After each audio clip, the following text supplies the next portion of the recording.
of America. These presidents have led us from peace through peril and back again. Let every nation know, whether it wishes us well or ill, that we shall pay any price, bear any burden, meet any hardship, support any friend, oppose any foe to assure the survival and success of liberty. Things do not happen. Things are made to happen. John F. Kennedy. Each generation goes further than the generation preceding it because it stands on the shoulders of that generation. You will have opportunities beyond anything you have never known.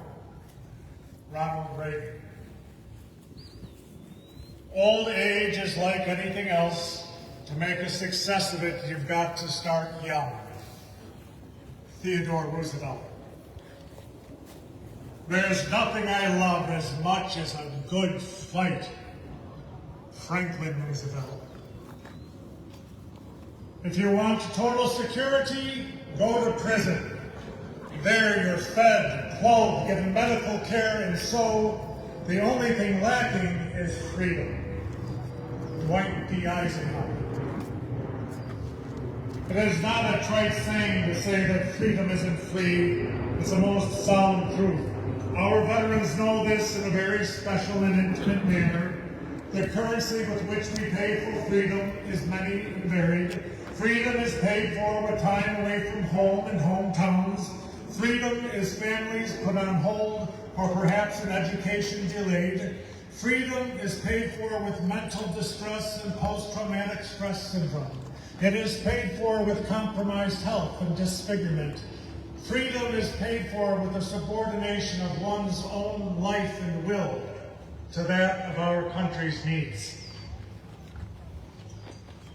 After World War II, there was a little group that came about with three deep thoughts. It was a group non-denominational called the Christophers.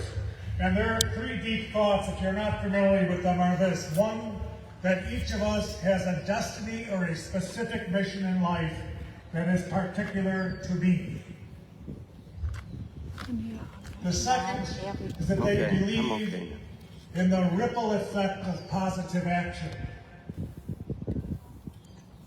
Every veteran has a stone or a pebble of freedom that's thrown into a lake and a sea of tyranny and oppression. Every veteran has the ripple effect of freedom. Going back to 1776, when our forefathers didn't throw a pebble, they threw a boulder into that sea. And that ripples today, 250 years later. I believe that today, every time we celebrate Memorial Day and remember the men and women, I believe in the positive ripple effect of that action.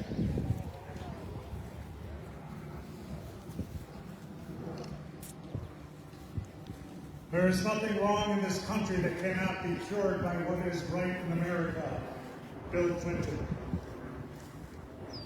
Veterans, we know, are the best of what is right in America. The men and the women of the armed forces, all who gather here today, and indeed every American may share with Abraham Lincoln in his dream, when he said, "My dream is of a place and a time where America will once again be seen as the last best hope on earth." Amen.